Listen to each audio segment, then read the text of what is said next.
కార్తీక పౌర్ణమి ప్రతి ఇంట్లో కూడా భార్యాభర్త కలిసి దీపారాధన చేసే కార్యక్రమం చాలా అరుదుగా ఉంటుంది.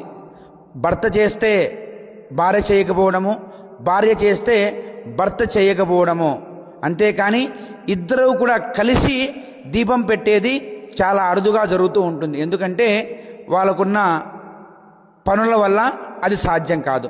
కాకపోతే కార్తీక పౌర్ణమికి దంపతులు ఖచ్చితంగా దీపం వెలిగించాలి.